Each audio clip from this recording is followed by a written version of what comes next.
Hello and welcome. I thought Restream did the automatic tick over there from the countdown to the video, but it seemed that it needed me to actually hit the button today. So that was a fun one. Caught me off guard. Welcome, Zach. I'm so excited to have you here today. Thanks for having me on, Matthew. I'm looking forward to this conversation. This is brilliant. We do every Friday. We hop online here to do a stream. It's a fun happy hour kind of time. And normally what we do is we do a teardown. We pick some poor unsuspecting company's website and we talk about the storytelling. And today we're going to have it be a little bit more of a founder's story time. And I couldn't be more excited because Zach's got both founder story down, he's got acquisition story down, and is all the stories in between, and everything from the passion of software and the passion of change in software to you name it. But the funny thing about the why all this came about, and if you tuned into last week's stream, it's because I got an email from Descript as a user of Descript, and I was impressed, Zach, because as I mentioned, I'm happy to hear that. It's always good to hear, right? When the companies get some positive vibes. Is my experience was the telemetry was being used almost like my camera is trying to do some telemetry right now and keeps changing its focus, but the telemetry was being used, right? We know that software nowadays is watching what we do. You know, every app, every application is has the ability to track what we do. But Descript were not only showing me that they knew how I use the product and were shaping the experience that I had with that product. Do we give you a beta? Do we not give you a beta? You seem to use this. We don't want to kind of break things for you. Here's some options. It really spoke to my experience as a user. And for a storyteller, experience is a big part of how I think, because it's like the feelings, the emotions, the things that we go through. And every experience is, every day we're going through these experiences. So I'm sitting here reading this email. I'm like, instant, at the very least, instant blog. I've got to do something. About this, and immediately replied to the email, which went to a support email, of course, and just said, "Great job, really appreciate," kind of what I just said. And before I knew it, Zach and I were connected over email. So not only were Descript actively reaching out to their users to make sure that the experience was good and monitoring it and creating the great experiences, but when there became an opportunity for this type of conversation, Descript stepped up and took the baton that I handed out and started running with it. So tell me a bit about the culture at Descript that would inspire that type of action that would make you want to reach out to somebody that sent an email out like that. I mean, hats off to you for reaching out with that opportunity, and also our support team for connecting us through, internally we use tools like Slack and stuff like that. So I got tagged because you were interested in some of the things we've launched recently at Descript. I'm the engineering manager of the recorder team at Descript. So, and previously before that was the co-founder of a company called SquadCast, which joined forces with Descript about 2 years ago, a little over 2 years ago. So that is, I think your interest was around the new screen recorder that we were launching. We're proud to have GA'd that like yesterday, took the beta label off and made it generally available. So, because that was launching relatively recently, I was paying hyper close attention to what's going on. And your email popped up and thought I'd reach out. I've done my fair share of like live streams like this, or podcast interviews, or even podcast hosting in the past. And I always love these opportunities to connect more deeply with our customers, learn how they're using our tools, what we could do better. And use that as an opportunity to really practice what we preach, and not just like make tools for creators, but also practice the act of being a creator, or a guest in this case. So thank you for having me on. Pleasure, absolutely. And we're gonna talk about creation today. We're gonna talk about creating stories. One of the things that is near and dear to my heart, of course, is storytelling, go narrative, helping founders and business leaders basically tap into the power of this thing called storytelling, which we all have. I like to say we can all walk, but we can't all run a marathon. I certainly won't be running a marathon anytime soon. Never say never, I guess, but it's certainly not something that I'd sign up for. But thankfully I can walk.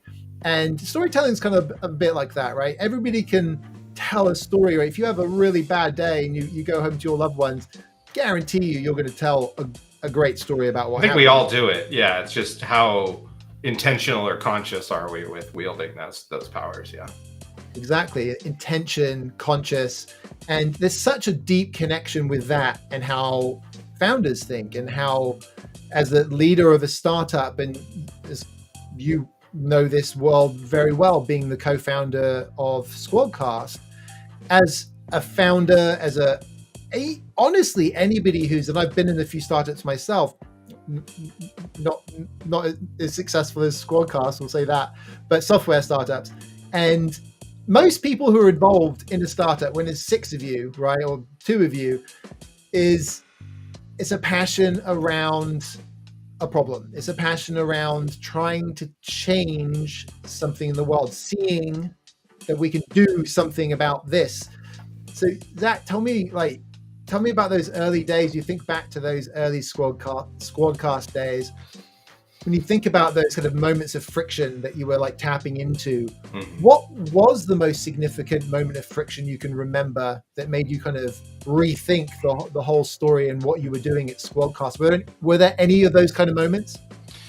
Yeah, it started with one, the biggest one, I think, and we didn't actually set out to create a startup. We set out to create a podcast, a science fiction podcast, which, to be honest, there's too much dystopian science fiction storytelling in my view, and optimistic sci-fi are the seeds that get planted that often turn into future technology, right? A lot of companies cite science fiction as being part of their inspiration for building this far out thing, like these AIs that we will talk about a little bit later, that are helping us with the jobs we do.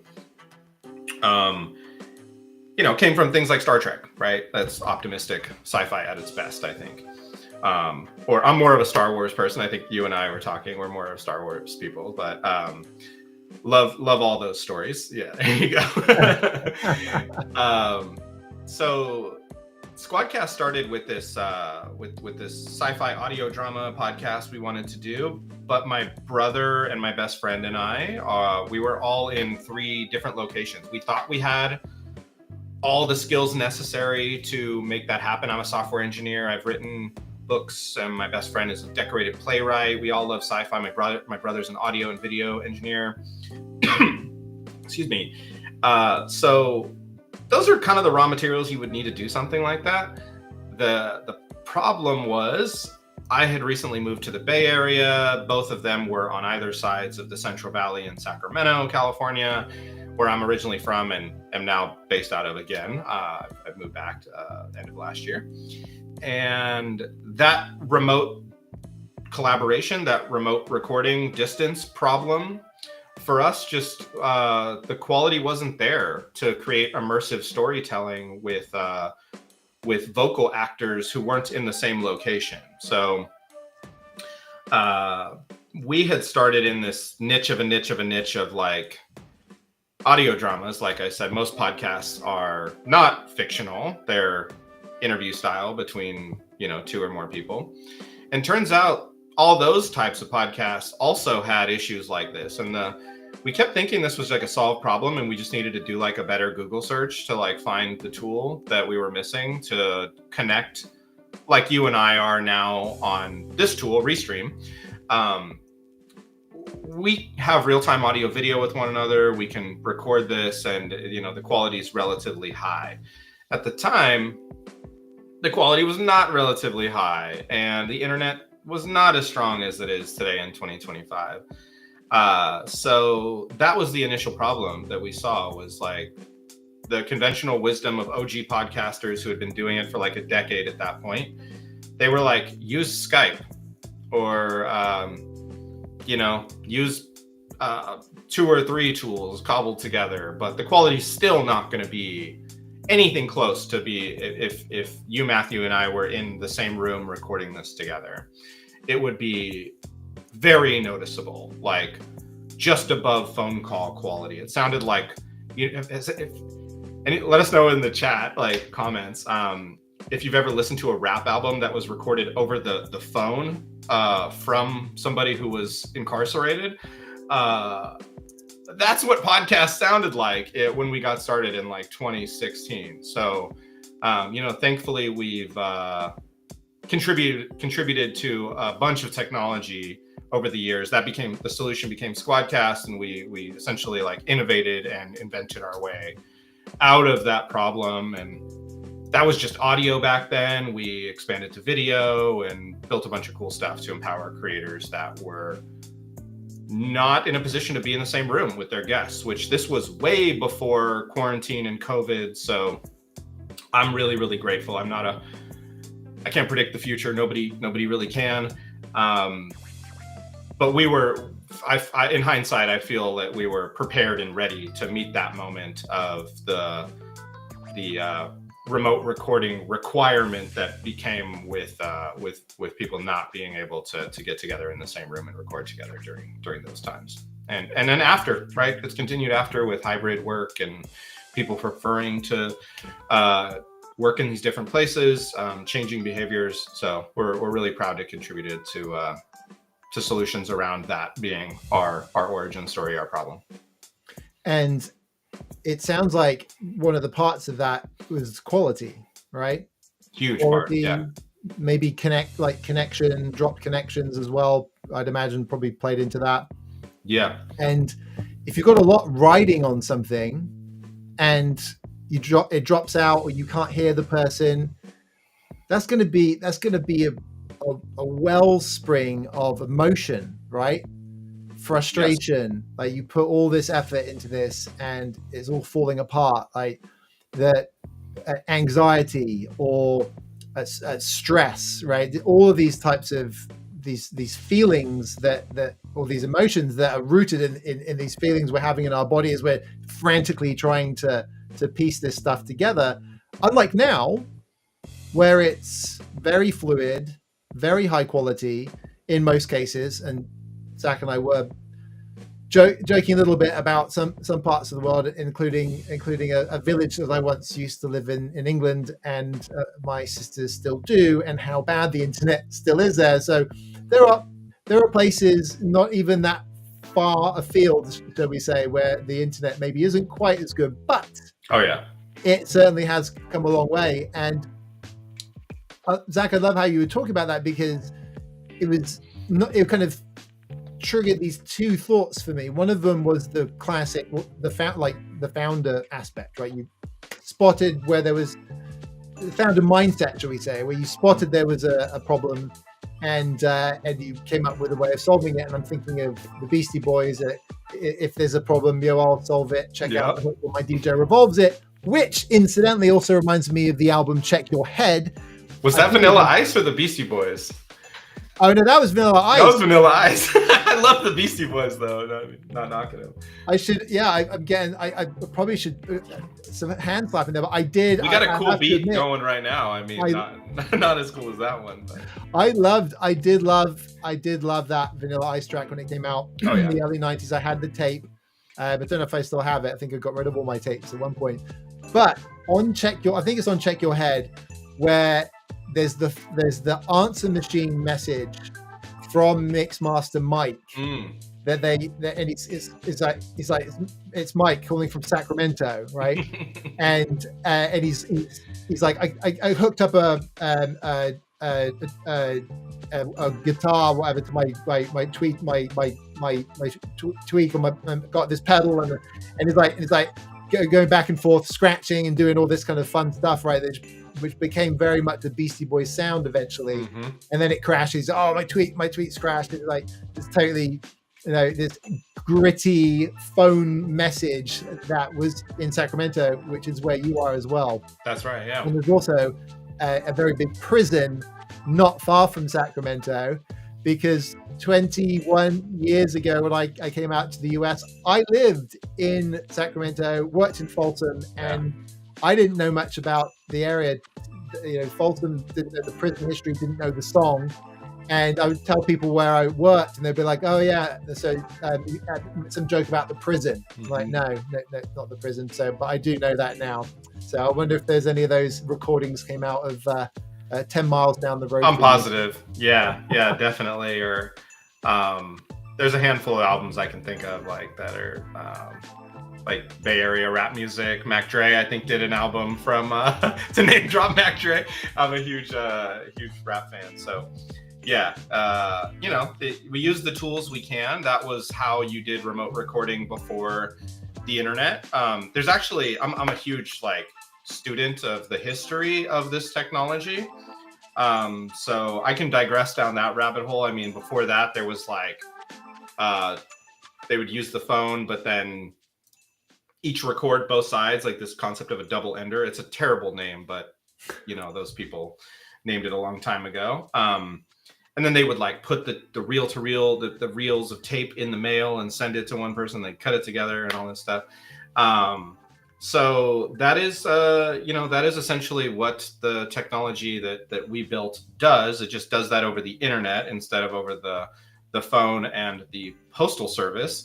And we do a bunch of stuff to make that super fast and turnkey and reliable, to the point you made earlier, and quality above all else. So thankfully, audio and video quality are measurable. So we had a metric that we could use to optimize for, and that helped us quite a lot of getting from those phone calls or 8 kilohertz audio all the way up to 48 kilohertz, which is above the human ear can hear, or 4K video. Right shortly after the SquadCast joined forces with Descript, we launched 4K video recording remotely on SquadCast. So I'm on a 4K camera right now. I'm not sure what quality I'm coming through the stream at, but this is all optimized for real-time streaming. What we do is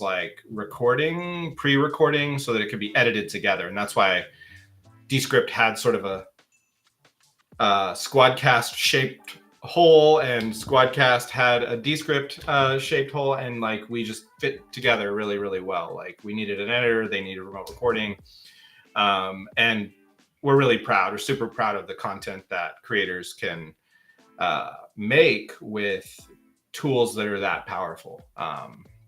And of course, Descript brings a lot of AI to bear in that tool stack, and not AI for AI's sake because it's 2025, dog, and we need all the AI in the world. And Descript, to their credit, was doing this way before the ChatGPT moment, and transformers and LLMs really caught the world's attention. To give credit where it's due, I think Descript's first acquisition was actually a company called Lyrebird that was pioneering voice cloning technology. And the co-founders of that company I'm proud to call my colleagues and friends now. So they've been bringing AI to the creator ecosystem for a long time, and SquadCast had no AI in the product, zero, and that's changed. So why would Descript have AI, and why is that something I'm talking about here? Is because creators don't just have the job of being a creator. You know this, Matthew, your audience probably knows this firsthand. Creators have 15 jobs or something like that. It's difficult to actually come up with a number of how many different roles. It's essentially a micro media startup, right? And they're bootstrapped because you can't really go get VC for a content company. There's some cases of that in respect to those folks and those funds. There needs to be more of that, in my view. but just there's so much work to be done outside of the content capture or editing or creation on its own, marketing, you name it, brand deals. There's so many different things that creators have to do. So we like to bring AI to bear for as a tool for that, to reduce that from like 15 jobs to like 4 or 5. I don't know, something more manageable. There's still more work to be done to make that something that can be a one-person shop. But AI certainly helps with that, and can even is helping more and more with that every day. So happy to talk about what Descript's doing overall in that regard. But that's why the AI. I always like to talk about that, because otherwise it just seemed like, you know, we're just two guys on the internet talking about AI for AI's sake. Yeah, the AI in Descript. I may have been pronouncing it incorrectly. The founder, Andrew Mason, says it both ways himself. So I don't think there's like a right or wrong way to say it. Descript, like in different contexts, it works. And you could the whole point of it is to be able to say things and edit how you say those things. So and whether that's just audio, it's audio and video, and that's one of the things that I've play around with a bunch of the different capabilities in Descript. And one of the ones is a basic transcription. And in fact, I recently just signed up for a one of these kind of meeting services, right, that kind of joins the meeting. And part of the reason I did it was just kind of volume of meetings and all that jazz. But for a long time, and before those, honestly, before any of those services existed, I would record the call that I was on, get permission, record the call, and then I would load that up into Descript. And I was always very pleased. I played with a few different transcription software, and man, the quality and the accuracy of Descript, I've been a fan since then. And I started using it for that reason, even though at the time there was a big push for it as the video editor, and it is a video editor, and you can edit video by editing text. And I was doing it just yesterday. I was EJ, who's on our team, who's in the background here on the call, I was just had to Descript something to her, and did a little screen share, right? Got the new quick recorder that makes that really easy. And afterwards, there's some AI baked in that makes life really easily, right? Yeah. Getting rid of the ums and the ahs, of course. It's a nice kind of table stakes, as we say nowadays, right? But it's there, and it does it seamlessly. And then there's the next one on from that, though, where you can actually crank that kind of capability up, and you can have the AI look for the dead space, look for the repetitions, to the point where if I'm doing a recording now and I'm not happy with what I just said, I just pause for a second and say it again, because I know that the software is going to just take out the crappy one. Or you could regenerate it and use our cloning stuff to sort of shuffle the deck and give you a couple versions that might not have that awkward pause that Zach does sometimes. Yeah. And for those of you who haven't played with it, you can also do an AI version of yourself. Yeah. And you can, if you've missed something you wanted to say, you just type it in and then generate it.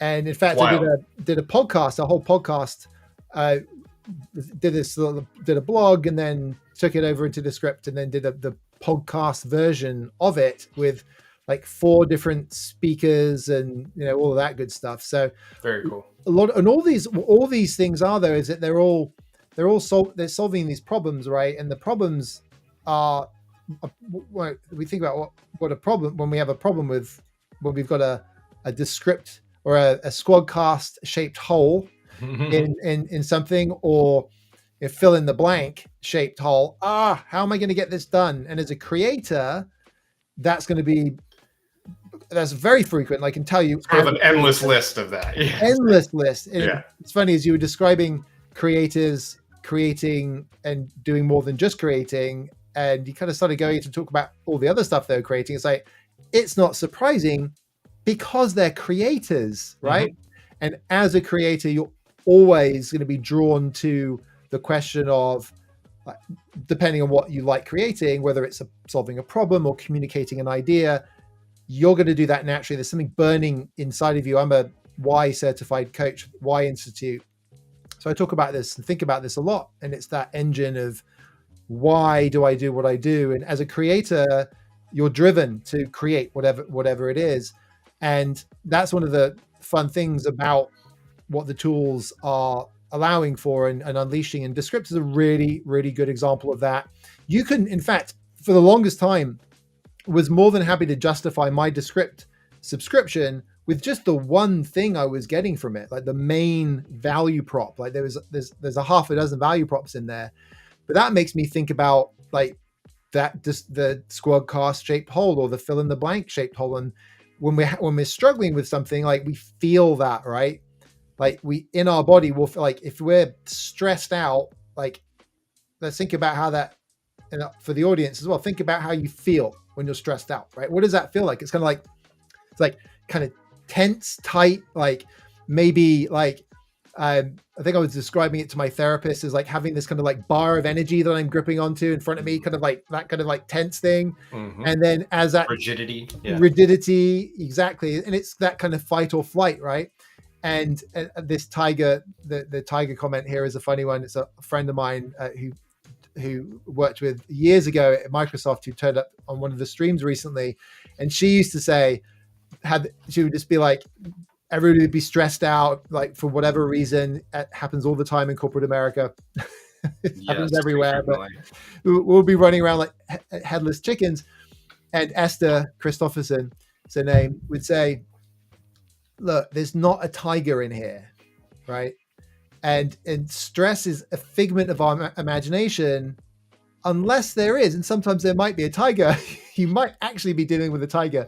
But most of the time, we're not dealing with tigers. We're dealing with these kind of abstract ideas, these problems we're trying to solve, and that's what creators, or whether it's an idea or whether it's solving a problem, it's what founders do, and it's at the heart of story as well, and not just storytelling, which is the expression, right? But story itself, because you can't tell a good story. You can't tell a story if you don't have a story. And that's one of the things I love about working with startups, working with founders. I mean, I've got when I was at Microsoft, I was as a marketer as well. I was a computer science degree, marketer, storyteller. I got a patent, quite unusual for the marketing folks to get, but it's all about these, like, how do we solve these pains? And then all these great stories that we can tell. The story you were telling about those early days of SquadCast, and when you were telling that, I was thinking back to when we would be watching the news, and there would be the Skype logo, right? Mm-hmm. And you'd have somebody calling in from Skype. Yeah, they did a good job of that. Yeah, they did. Yeah, but also there would be the times it wasn't working. Right? Yeah, or WebEx stuff you were talking about, and that somebody somewhere in that TV studio with their head was exploding at that moment. Like, how am I going to solve this problem? Right? Yeah. And those problems are at the heart of story and storytelling. And when I was lucky enough, like I love what you're talking about there, and I think I might have shared this with you before, but I've written a couple of science fiction novels myself. Maybe a little bit not easy. A little bit too dystopian, but not just dystopian. There's some pretty big dystopian stuff in them, though. But there's always fun to be had with that. But just the would you think about the opportunity as a storyteller to then go be chief storyteller for a division at a corporation? And I was already at Microsoft anyway, and I was just super excited. But then I sat down to actually try and do the job, and it was like I thought somebody would have invented some tools to do it, and I just totally panicked because that was our little we just did our intro. We got a few little props here, and this is my don't panic prop. I'm a big fan of Douglas Adams and Hitchhiker's Guide to the Galaxy. 42. Yeah, and some powerful ideas in there. Yeah, lots of. I was my kids were watching the I was like, well, we got to get you reading the books, and but don't panic. This idea of don't panic, but I panicked, and and that's why I do what I do now, because I don't want people to panic. And stories have all got that like core to them, which is like this like want, right? It's either wanting something. You and I were joking on before the show. It's like VCs who are very like, very numbers focused, right? Like looking for the ROI, looking for the opportunity. It's like, and I'm like, they didn't grow up. They weren't little kids who loved drawing graphs, right? Like that's not what the motivation is. The motivation is money, wealth, and power, right? And those are emotions. those are human. Yeah. And at the core of that, there's that desire, right? And all the desire could be pulling the splinter out, like the stressed person in the studio or trying to make the podcast. And so it could be a positive or a negative. And then like, how do you solve that? That's the difficulty. And then how do you untangle that knot? And untangle that knot in French is denouement. So I like challenging people to try and say that word. Don't worry, I struggle as well. I failed French in high school. I'm more of a software language kind of person than a spoken word language kind of person. Sorry to interrupt. No. But yeah, it's like, I mean, that's a good connection then, because it's a complicated word, and like code is not exactly easy writing, which I struggled with at university in my computer science degree back in the day, having dyslexia and having both the maths and the language impact of that, and then trying to program.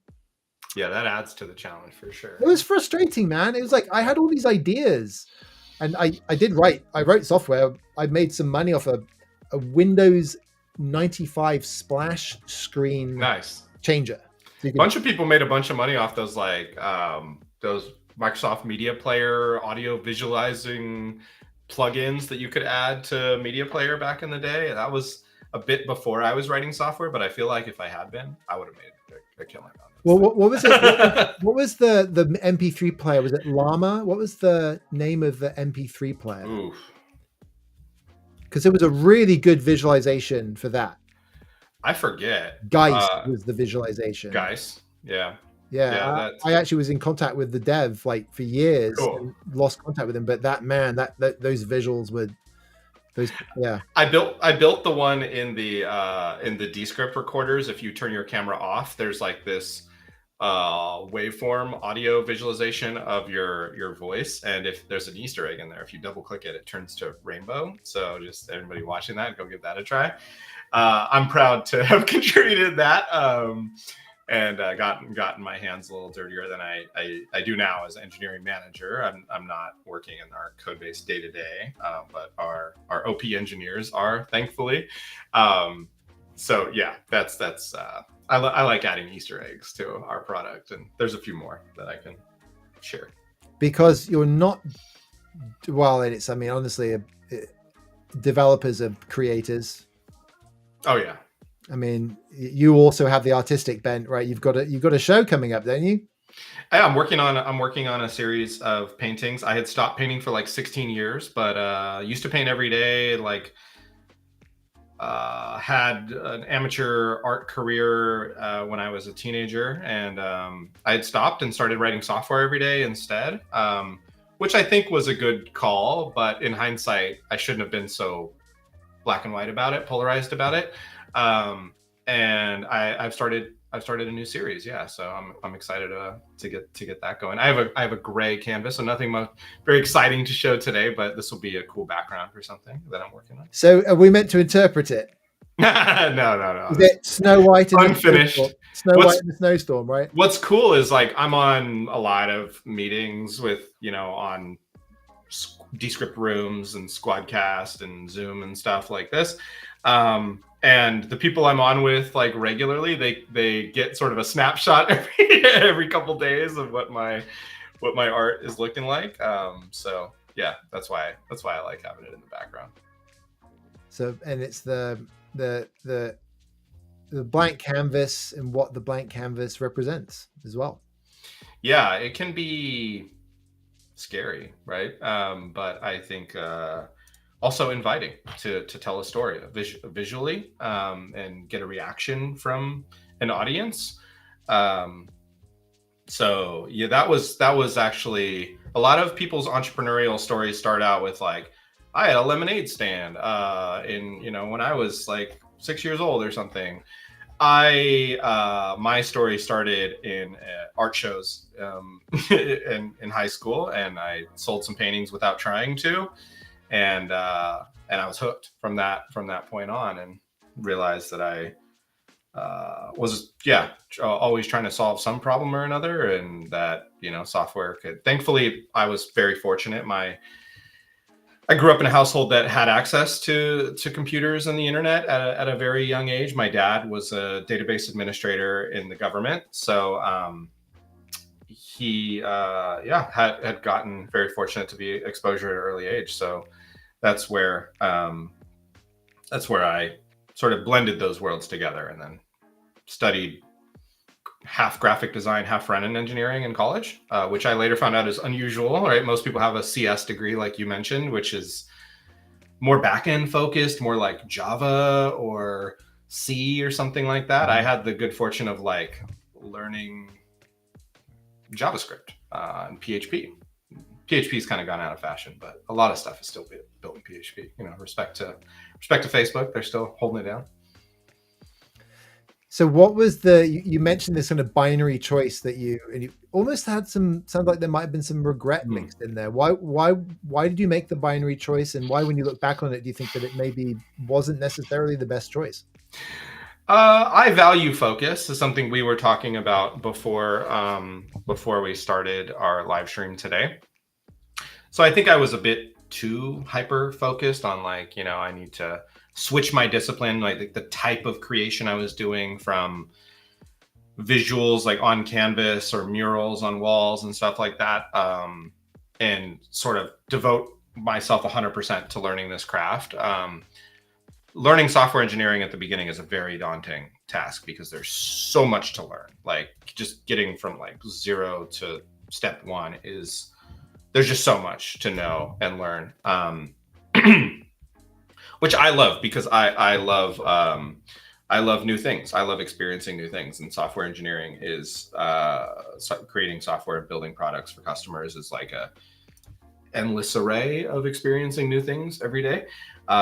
There's always some new open source project that's exciting, some new AI to try and generate video with or whatever, and I love that. So that's where I got into writing software every day.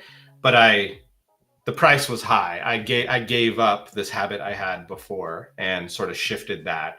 I probably should have kept like a habit of drawing or something like that. In hindsight, I do have a bit of regret there, because I always wanted to have my own solo art show. I never realized, that vision, that dream. But here I am now, afforded the opportunity to have a bit more spare time than I had before. Not much, but some space. And my credit goes to my two sons, Sagan and Jemison, for actually getting me back into drawing and coloring with them, watercolor, etc. And that got me over the hump again of like getting into drawing and then eventually painting again. So now I'm a bit more integrated than I was before, and I can like write software to help myself paint, and painting like through augmented reality, and sort of blending these technologies and very analog things like paintings that go on people's walls.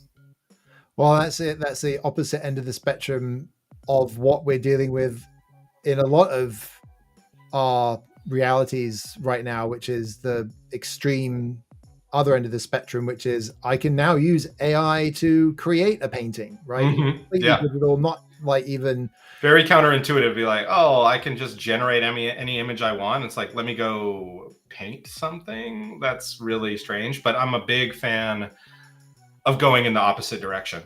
If everybody's going right, like consider what it would be like to go left, right? Or vice versa, whatever. Not to make this about politics, because those are loaded terms, but you know what I'm trying to say. If everybody's like buying that stock, maybe sell it. I don't know, or vice versa. Yeah. Well, we were talking about it before the show, but I'm going to have to send you an invite to discover your why, because I don't want to poison the well by saying, but I think I might have a suspect what your why might be. You got me pegged. Okay. Possibly, yeah. I should. I should be able to, in theory, right? So, cool. Wow, I'm down.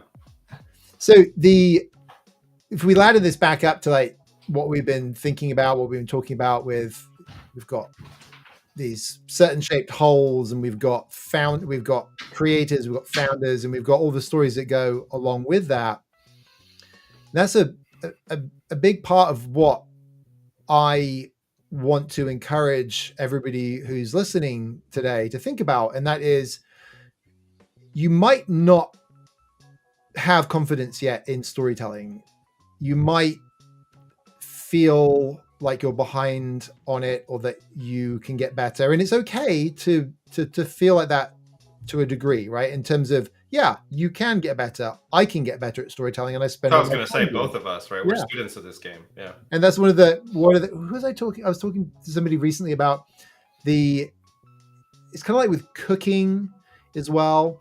Because so much is going on, right? Because there's so many different elements. If you think about cooking, there's so many the ingredients and the heat and the environment that you're cooking in, and even the altitude you're at, all these things can affect it. And how you as a human are interacting and adapting with that affects it. And so, yeah, it's technically, or if you want to break it down to, like, if you want to kind of 3-body problem it, right? The quantum mechanics or devs, right? If you saw devs, probably it's a great show. If you go right down to the quantum level, yeah, you can in theory have an equation that defines everything that's happening, and you could technically predict everything that's going to happen. And yeah, there's a whole bunch of science always going on. But the fact that we're bumping into it, right? The fact interacting with it, getting this feedback from it, is going to be a little bit different. And if you practice cooking, and we've cooked the pancakes before, and we started to teach my son to cook pancakes right now, and good. How I'm going to cook them tomorrow morning for my kids. Yeah. I've got a recipe I have to share with you. Caramelized cream pancakes that we did last weekend. I do banana cinnamon. They love that. So I'm always down to try new stuff. That is a great one. The caramelized cream one, you basically, the night before is the easiest way to do it. 20 to 30 minutes, basically cooking the cream, just cooking this cream, and then you add it to the, and it just levels it up. I read it in like an article. It's like, I have to try that. But I'm teaching my 12, almost 13-year-old, like, how to measure to know when the cast iron is hot, how that's different to a ironclad pan, right? How these things interact with the heat sources differently. If you have different heat sources, how those, like, is it gas? Is it electric? And storytelling is like that. As you start to apply yourself, and you start to practice storytelling, you start to think about it, and you start to think about that stuff we talked about with the 3Ds, desire, difficulty, denouement. You hear these stories that Zach's been telling, that Matthew's been telling, and you start thinking about your own story, start thinking about your own creating, start thinking about your own founding or your own developing, whatever it is that you're building, right? Look at it through this lens, like these 3Ds that can help you see it from all these different perspectives. And when you do that, that's not telling you how to tell the story, it's making sure you've got all the pieces of the story. Because before you can tell the story, you got to build it. Before you can sell your startup to another company, you have to build the startup, and you have to find success in the startup, right? And that's the same with storytelling. It's like, you've got to sit down, you've got to spend the time working on it. And that's when like I said, I panicked because I found the hero's journey and like beginning, middle, and end. It's like too complicated, too simple, right? And so after I left Microsoft, I became laser focused on, how do I figure this out? How do I come up with something that's like super easy to just start using? Make it like pancakes, right? You can just do a really basic pancake recipe, and then you can start adding bananas. Then you can start adding cinnamon, or maybe do the cinnamon first and then the bananas. And then you learn about, well, the bananas sticking to the pan. How do I deal with that? And then you add in the caramelized cream into the mix. Then it gets more and more and more kind of depth to it as you go along. But you've got to be able to start somewhere. And that's what I just hated about the hero's journey. And everybody's like, it's all about think about the hero and you're the guide, the customer's the hero, XYZ. And it's just so binary. So we talked about that binary choice you had to make earlier, but it's so binary. And I wanted to give people something that they could use as a filter, really, to look at their life and say, here's the big problems I'm dealing with. Here's the things that I want. I can now extract that and I can go tell a story about it. And I always start there. I always start with just figure out how to tell your story.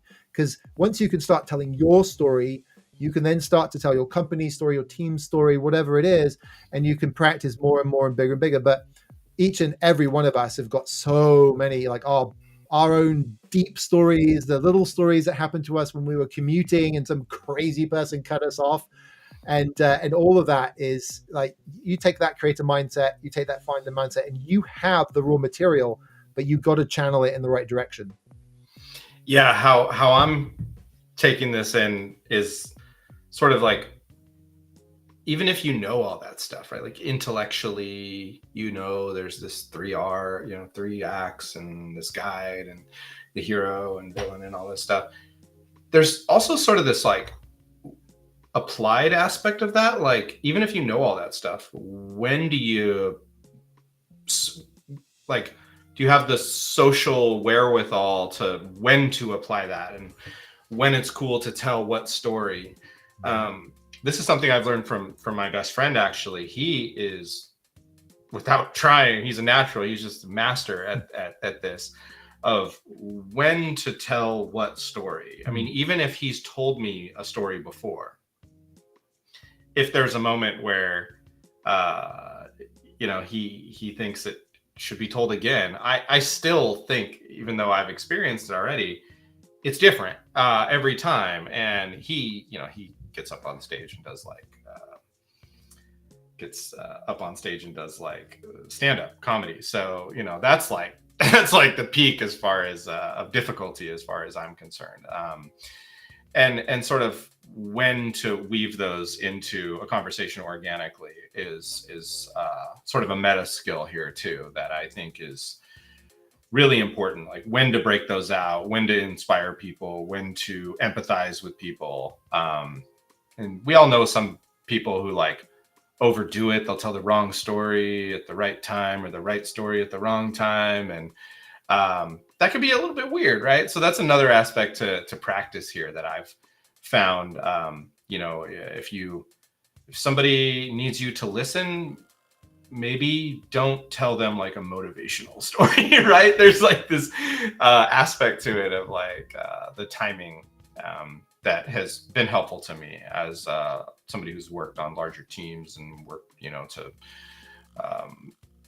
help move a group of people in this right direction. That's something that I think is also very helpful when it comes to looking at when and the right story to tell, even if you know all this stuff about the storytelling itself.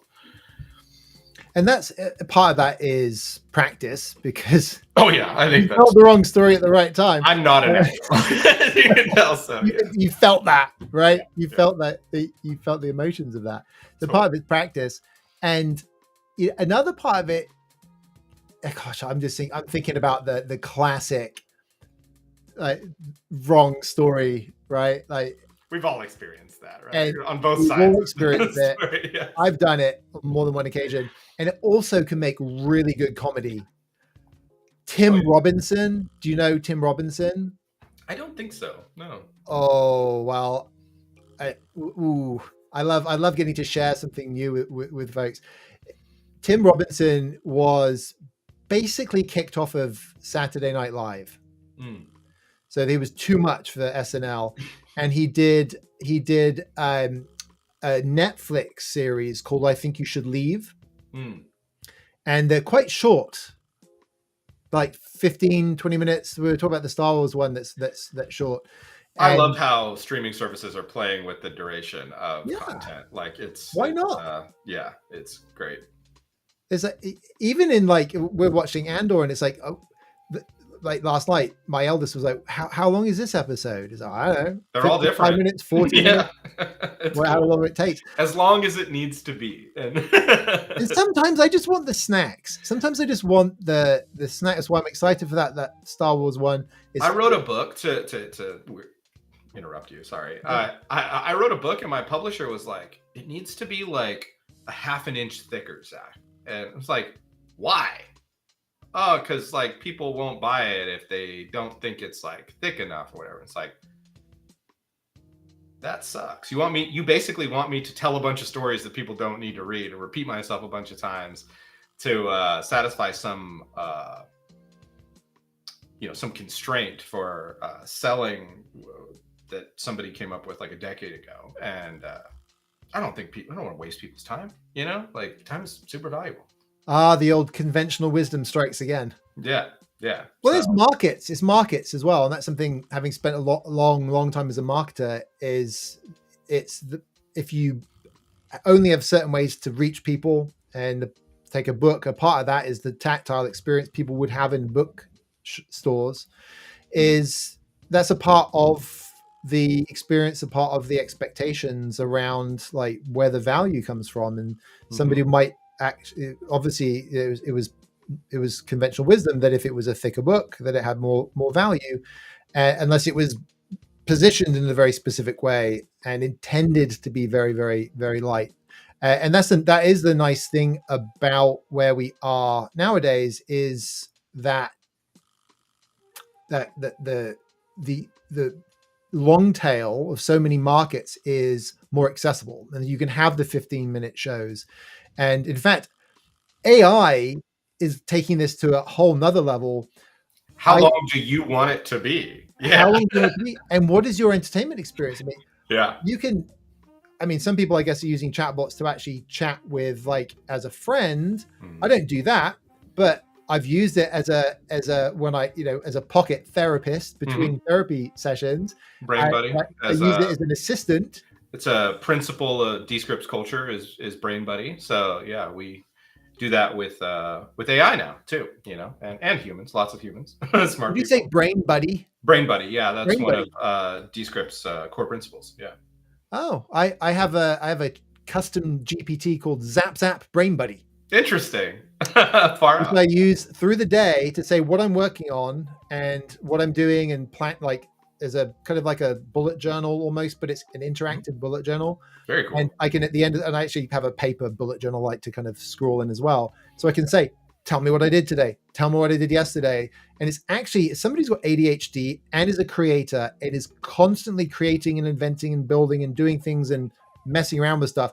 Having that log is fantastic. But again, it's almost like a new channel of entertainment in a way, of interaction, right? Because you can sit there for hours coming up with images and doing little videos. And like when the latest Sora and ChatGPT 4.0 graphics came out, I spent a little bit too much time entertaining myself with it. And so now we've got like these different formats. And so my recommendation though is I think you should leave on Netflix. And I was thrilled when I discovered it's coming out next weekend. I think he's bringing a movie out called Friendship with Paul Rudd. He's fun. And so go check out the trailer to Friendship. And yes, when you start watching it's got a horror movie trailer vibe. Interesting. I was just talking to a friend. We were talking about Star Wars. I was just talking to a friend about how Disney should make a horror film about Darth Vader. And like, I don't know that it would do well with like the young audience, but which they seem to be acute to tap into. I just think that's missing from the Star Wars universe and would be super cool. I mean, honestly, there's no reason why they can't. I mean, if you've got, I think it's on it's on Disney because of the Hulu relationship and the licensing. But when that Predator movie came out a few years ago, it's like, wait, you watch it where? You watch it on Disney? So it's weird. There's some flexibility. They've got some flexibility, but it makes me think of this, which is, I have been actually slapping my wrist when it comes to like doing any new frameworks recently, because I just want to keep it simple. I've literally got a playbook of like 9 frameworks, and I didn't want to add yet another one. But this one, I just couldn't help myself. And thinking about Darth Vader and horror movies makes me think about that physical sensation, that kind of the terrified, the feeling of that terror. Like the reason why I probably wouldn't watch the movie, but my kids would. And so much communication gets stuck at the top, right? So many, even the stories we try to tell, they get stuck at this very high, I call it level 1 communication. And we have this opportunity to dig deeper. And that is something that every story has the opportunity to do. And interestingly enough, I was watching, and I told you about this, the de-infantilizing Star Wars YouTube video by this random channel who do this. Did you watch Arcane? No. So they one about Arcane. What does Arcane mean? And so it's kind of like, the channel is, we do video essays of things we find interesting. Nice. Right up my alley. It's like, there we go. and so the de-infantilizing Star Wars, it talks about some of the stuff you were talking about there with Darth Vader, with the horror, who's it made for, who's the audience. And it actually ends up getting onto the whole Rogue One and Andor vibe. And this is well before, this came out several years ago, well before season 2 of Andor. But one of the things it talks about why Andor is so successful, there's two things. One is the visuals, the very natural over-the-shoulder shots at the human level. And that made me think about how actually when it comes to your storytelling, you want to make sure you have the details. You want to have the real world details. You want to talk about the product. Like we're going to run out of time to touch on what I mentioned 2 weeks ago on the Descript web teardown about Descript do a good job of tapping into storytelling on the homepage. One of the opportunities is to go a bit deeper on the emotions, but the fact that Descript do talk about the what at the top, above the fold, and do it effectively, because it's that detail, it's that real world tangible detail. And so many people get stuck in storytelling thinking that they have to do some kind of fancy hero's journey, blah, blah, blah. But really, if you get these little elements of structure right, the 3Ds, for example, I'm never saying don't talk about what you do. Like you talked about what you do with the Skype, like Skype wasn't working out, the delays, 8 kilohertz, 48. You were talking about those details. That stuff makes the story real. And they were literally talking about this from a Disney and a film perspective. And I say, don't like try and make movies when you're doing a homepage. It's not the right medium. But the lessons that are in there, it's really interesting to see the connections. And then the second thing they said was dialogue, and how it wasn't just dialogue to move the story forward. It was dialogue that was the characters trying to figure out their own lives. And again, that's what you were doing when you told the story about founding SquadCast. And that's what I always want to encourage everybody to do, especially founders. You are sitting on a gold mine when it comes to these details. Don't just talk about the details. Don't just talk about the what. You need to make sure that you touch on the why. You need to make sure that people have a reason to care. And yeah, you do need to do some of the emotional stuff. But no, I do not listen to anybody that says, don't talk about the details. You have to do this big hero's journey, story arc, all this kind of stuff. What you do matters. And the reason why you do what you do and why you founded something matters, and you're solving problems. And those problems are literally the heart of your story and the story of the people that you're serving. And so that's what I love about what I do is getting to help founders decode that and figure out that amazing idea that they've got and how they can then communicate that without just getting sucked into the classic shiny polished pitch deck stuff. Yeah. I mean, I had the fortune and misfortune of having to learn this stuff through the hard way. So, folks like Matthew can help you accelerate that and get your story to, year 10 in year 1, stuff like that. I made that mistake a bunch of times that you were just talking about. I remember deeply the first conference I went to, my co-founder pulled me aside after we were at some after party at Podcast Movement. Is the largest conference in the podcast industry.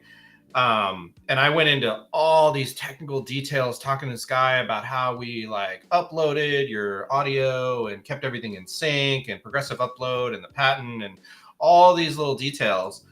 But I totally left out why any of that mattered. And I just totally buried this guy in all these technical details. Cause like I said, I started out as a software engineer. So I was talking to him like he was a software engineer. And, that was not the level that this customer would benefit from talking to me at. And I totally missed that. And Rock, my co-founder, pulled me aside and was like, you totally skipped over like the problem and why it mattered and why he would benefit from this and what his motivations are and all this stuff. And I'm like, all right, let's get another drink. Like this was a miss, but a lesson learned. Tomorrow is another day of the same conference. I'm gonna practice that, 50 more times. And those reps were how I got more natural at doing this. But I'm glad services like yours exist to help folks get at this much sooner without, having to bang their head against the wall a couple times like I did. So. Thanks for that contribution. It's easily done, and it's natural. It's very, very natural. I remember in those early days of doing professional storytelling at Microsoft, it was a different environment, right? To us, it wasn't a podcast conference, it wasn't a startup. Publicly traded company. Yeah, that's publicly traded company, and the curse of knowledge. I think it was Chip and Dan Heath in the book Made to Stick that coined the phrase, the curse of knowledge. I talk about this about every week or so. I'll mention the curse of knowledge to like my engineers on my team, or even like, our sales folks, or Andrew when I'm talking about something. It is a curse, but overcoming it is not impossible. And I think that's really the key. Well, and it's so natural because my family's experiencing the curse of knowledge with AI right now, because I'm just talking about it all the time because I'm spending time from writing to graphics to programming and home automation, you name it. And literally my wife the other day, she's like, we had a friend over and she's like, oh, don't get him started talking about AI. It's almost like a game. Like, how long can we go without bringing up the the pending AGI that we're going to have to deal with? I love that, actually. Cool, that it's almost like a game. It's almost like a game, thinking back to that scenario where you were talking about the product. So the game of don't just talk about the product. Mm-hmm. Or the game of make sure you mention why you care, right? Video games would be so boring if you just like could beat them day one, right? Like it's like this paradox, right? Like you actually want to be challenged, right? Yeah. And that's why it makes it fun, right? If it wasn't challenging, would you play? And you were in the thick of it. You were in the thick of, and so many founders are in the thick of solving the problem, figuring it out, and having to explain to the people they work with how this works, how this doesn't work, what these things do together. Yeah. Boom, you're in the curse of knowledge. And in a corporation, it's a little bit different. It's like you're in an environment with a bunch of people that you're all on a bell curve for your compensation, and there's an arms race to look smart and to learn all the products. And there's a lot that's going to change in corporations with AI, because the people who used to have an edge because they were fast readers, could consume information very quickly and just read all the white papers, all the business information. Totally. They're going to lose their edge because of everybody else. All the neurodiverse are going to just unlock all this information. But it's a curse of knowledge nonetheless. Mm-hmm. And corporations suffer from not being able to tell a good story for those reasons. And startups run into the same problem. And the problem with like after Series A is you get to Series A and you've been able to get there with the founder's story. You've been able to get there with a framing the problem in a certain way, and now you've got to do it differently. And that doing it differently happens at the conference. It happens with investors. It happens with your VCs, your angels, and all need slightly different stories. And this goes back to what you were saying about knowing about the right story to tell. But the telling again is the expression. Like if you haven't figured out the story, and the great thing about knowing what story to tell and when, or rather how to know what story to tell and when. Yeah. When you gave an example of like when not to somebody sitting opposite you is going through something, right? That you don't want to talk about your promotion, right? Don't tell the story of that. Pick the right story. And that is, the more you understand how this thing called story works, like this, everybody has a desire. There's always a difficulty in front of a desire. And there's a way to untangle that difficulty to get to the desire. That's more. Now you're sitting opposite somebody, and now what are you doing? You're listening for the desire. You're asking questions about the desire, the difficulty. How are they trying to work through this? Like, is this, how could you help? Right? And you start to actually have more empathy. Mm-hmm. The amazing thing about knowing story, because storytelling makes us think about being on stage, being the stand-up comedian like your friend, and expressing and telling and commanding the room. But it's actually also the other side of the coin, and it's the listening. I think that's more important. The deeper I've gone down that rabbit hole of learning what makes for a good interview and helping somebody else bring out their story. A lot of podcasters, no disrespect, but we think our job is to talk. Content creators, we think our job is to talk. I think it's quite, if you're interviewing other people, it's the opposite of that. Again, back to my bias towards going in the opposite direction of everybody else. Your audience is quite honestly there for the guests. Like your job is to make your guests look good, not to make yourself look good, which is strange compared to most other social situations where people do get caught up in that ego game of trying to be the smartest person in the room. Again, not knocking it, guilty of doing that for a while, several years. I'm not proud to say, but it is quite the opposite of you have a platform, but that platform exists to lift others up, not necessarily yourself. And yes, there's benefits to you. You're learning from them. You're helping other people grow who are listening. But I think focusing on your audience and why they're there and the value they get from your content.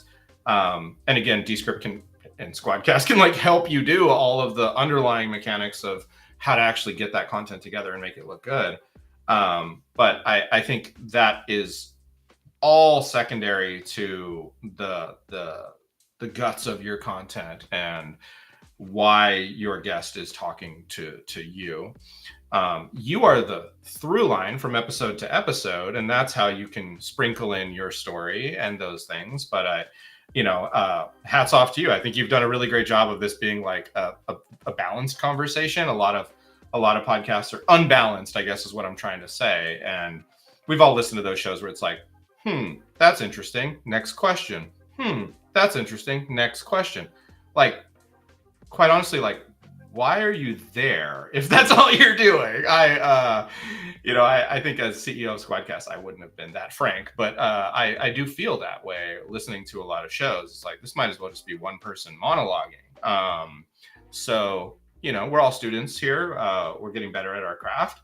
If that's something you've done, like, think of, a follow-up question to ask or something like that. And that comes from listening, to your point, which I think is the real sort of meta skill here that brings out the empathy and brings a level of presence and collaboration. Why do we collaborate? Why is it more than one person on this show? Is because like you and me planned for this. Like I have, your level of preparation for this was quite honestly fascinating to see. Thank you for rising to that occasion. But we're so far off script right now. And that's awesome, right? Because neither one of us could have guessed the level of improv here. None of us could have guessed where this was going to go today. And this is like, I don't know how many times we've spoken to each other, but nobody can predict that. And that level of randomness and bouncing off of each other comes from us listening to each other and following where that leads us. So that is a beautiful thing that nobody can predict. And that's also something humans bring to the equation that I think AI is quite lacking in. Everybody's a bit worried about, you know, our relationship with AI and stuff like that. Lean into that humanness, because I think that's what we bring to the table that these computers are going to struggle with for a long time. Well, it's funny. All of this is making me think yet again, and I've thought this several times recently. This is a different one to the one I held up earlier. Infinity. The core of this book is about the invention of faster than light travel, true AI, and true virtual reality, all at the same time, and they all have an underlying fundamental thing that connects them all together, and it's something about the human condition. And so maybe I should find the time to do the edit and get it up to there snuff. You go. Yeah. But it also makes me think about the curse of knowledge. Like, a lot of the reason why we end up like projecting a lot of this stuff is we feel this pressure to perform, right? This it's kind of like the opposite of performance anxiety. It's like being pushed to perform, being pushed to act, right? Before we talked, I was talking about the counterintuitive fear of success, right? I think it's similar to what you're talking about. And you also talked about ODA, but pilots, in particular fighter pilots, observe, decide, and act, I think it is. Yeah. And that came to mind when you were talking about the podcast host who is only focused on acting and isn't observing enough. That's right. And then deciding. Do we have to take in information to act based on it, right? Yeah. Yeah. And then you can use that to then improv. And there is a certain maturity that is required. Not that that's out of reach, and not that that's unobtainable, and not that. So I'm not saying that in a snobbish way. Yeah. It's more like I'm saying it and encourage you to get to that place, everyone who's listening, and that is be mature enough to recognize that we're all in this together, right? And you kind of touched on this as well. Like, we're all students, and if we're all students and we're all learning and we're all listening, then we can accept an organic flow of things. And the more questions we ask, the more we're going to learn. And that's why I just always come back to this. It's not about the telling. The telling will come, right? Like, yeah, I over prep. I over prep for things, because then we've got the over prep if we both had a bad day and we just needed to kind of ask each other questions that were all the questions that were prepared. Right. It's like Descript rooms having backups on backups on backups, right? It's this level of preparation just in case you need it. But things go well, the weather's just right, you know, Saturn's rising, whatever. We're good. We don't need any of that stuff, but glad we thought of it in advance. And honestly, like, I kind of alluded to this with when we were prepping for the, you know, just in the green room, is that I think I've got COVID right now. I've been working. Thanks for still doing it today. I was looking forward to this, so hope you're feeling all right. I was on the track last Thursday, and Friday I was like, I was a mess, and the weekend I was just like wiped out, and I thought it was just the physical exhaustion of 160 miles an hour and 1.65 Gs, corner after corner after corner for like 9 till 5, 50 laps roughly, and 520 brake horsepower. Like, I love it, but it beat the living daylights out of me. And I hadn't been that well going into it. So honestly, like today, I've just been like doing a bit of housework, like recalibrating the Dolby Atmos system in the studio. Not this studio, the one next door, testing it out with Rogue One, and saving my energy for you and for our audience. Thank you. But I knew that I had the script, I had the prep done, and that's because you go through this so many times. And there's the lovely little lesson in there about when it comes to storytelling and story is, if you want to be a better storyteller, stop thinking about storytelling and think about story. Think about the 3Ds: desire, difficulty, that fancy French word denouement, but just think about story.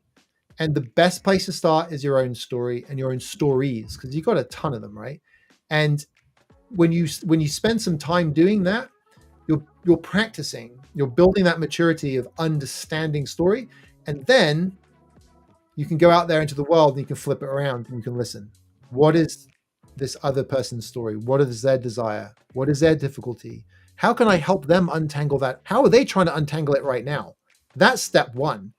That's the big one. It's like, we fall into this as technologists all the time. Like, I've got the solution for you, right? It's like, my shaving solution is not Dorco razor blades, which were do you remember Dollar Shave Club? Yeah, totally.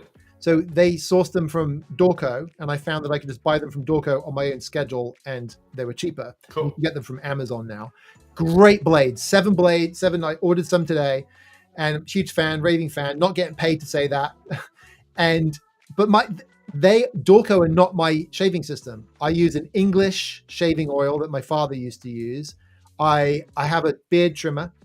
I did have pretty much a full beard first thing this morning. But my solution, how I untangle that knot, is all these different bits and pieces, right? And that's the same for your customers, your clients, the people that you're serving, you're creating content for, whatever it happens to be. And they're untangling that knot is where it starts. You then come in with a little bit of help, that thing to kind of like get in the knot a little bit and help them pull it out, right? The SquadCast shaped hole that Descript needed to fill, and vice versa.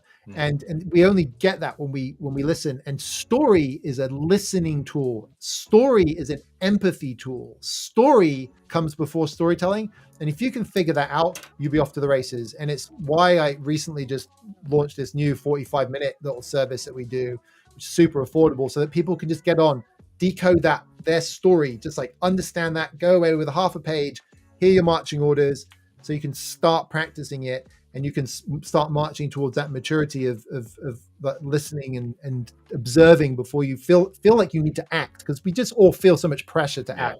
You don't have to. No, we're just surrounded by a bunch of people who are also doing that, so we just feel like, oh, the river's moving, I need to like swim on day one. And I think practice is underrated. I mean, a lot of like the type of podcast that I just mentioned, that's interesting, next question, that sort of thing, I think those folks are just practicing, but they're publishing it. I encourage creators like professional athletes practice 5-6 days a week, and then they perform like maybe 1 day a week. Imagine watching them practice and try stuff and whatever. Like, that's kind of what some people are publishing. So maybe just practice and don't publish your first 10 episodes, that kind of thing. You don't have to publish everything. I think to your point about this pressure to act and perform all the time. No, I mean, the amount of to bring this back to Descript and my team and the recorder team, we had a bunch of release candidates for this screen recorder that we just took the beta label off of. Could you imagine if we had published the first release candidate? I don't think you'd be too happy with us, quite frankly, Matthew. There was a lot of things in there that needed to be refined and worked out and tweaked and tuned and etc. So, we show up every day and we give it another try and we give it another try and we burn that list down and we keep making it better and better and better. And then when we feel confident, we do a release. We're not doing releases. I mean, we do release every day, but we don't launch every day. I should say that there's decoupled things in software, which details, but we launch something when it is baked and when it is ready, not when we're checking the temperature of the thing that's still in the oven, right? So I think that's another thing that I've learned in my own journey as a creator and builder of tools for creators is really respecting that practice element to it, and not sort of everything I say is a finished product. I mean, I think Twitter and X are really the pinnacle example of that sort of thing, where every thought that goes through your head, do you hit post? Or do you sort of think about it and rule some things out and refine some things and let them bake for a little while, then hit publish on something that's there's a whole another hour and 20 minutes I know. conversation on that and what's happened to society because of it. I will say I completely agree with you. I would add a couple things to it. Please. One of those is the beta and what that gives you the opportunity to do. Oh yeah, because you can learn, right? That's the empathy piece of listening. Yeah, it's okay to have a trusted audience that you don't just practice on your own. Do practice on your own. To call back to the beginning, right? That's how this whole thing got started between the two of us. Was we were listening to how you were using the product, and then we had some questions, and we started a dialogue, right? And we're prepared to listen, even if the answer's like not 100% great. Like that's helpful to getting it to 100% great. And then you build that network of like, oh, so now Matthew might be prepared to try it when it's not quite baked, to see if it's, knowing that it might do a black screen or whatever, right? and the same with your storytelling, right? So have that trusted group that you can do it with. And you can also, one of the great things about AI is you can use AI, you can throw your practice story at it and you can get some feedback. And if you're on the stream and you're interested, I do have some little secret custom GPTs that I don't share broadly. Cool. But if you want to see what that looks like with our story analyzers, then you get not just normal AI with the way it works, but our audience probably knows about custom GPTs. You can kind of train it to be the training on top of like the tailoring on top of it, like the LoRa's for graphics, right? And we've done that with storytelling. So you can practice it. You put your story in. And I use one, man, everything I publish goes through like a combination of me and several different, like Claude and like tailored custom GPTs, and then just ongoing chats. And it's like poke a hole, make it better here, make it better there, change that, get the emotions, get the good hook, like running it, being able to do that super quickly, which is, as a creator, it's really powerful. And doing that with your stories and practicing that with your stories is a great way to tap into going beyond that little core group of trusted folks. But reach out to the trusted folks as well, the people that know you, and practice your stories there as well. So you can shoot us an email there at the one I just shared. And you can also go up to Go Narrative. We've got a bunch of resources up there for storytelling for founders, and discover your story type. What story should you be telling without even thinking about stories, all that good stuff, because I know the ways to tap into the power of storytelling without tackling it head on, without going through the hero's journey. So we put this for just under an hour, and this has been fantastic. Can I keep us going for a bit? Yeah. Also add to what you just shared.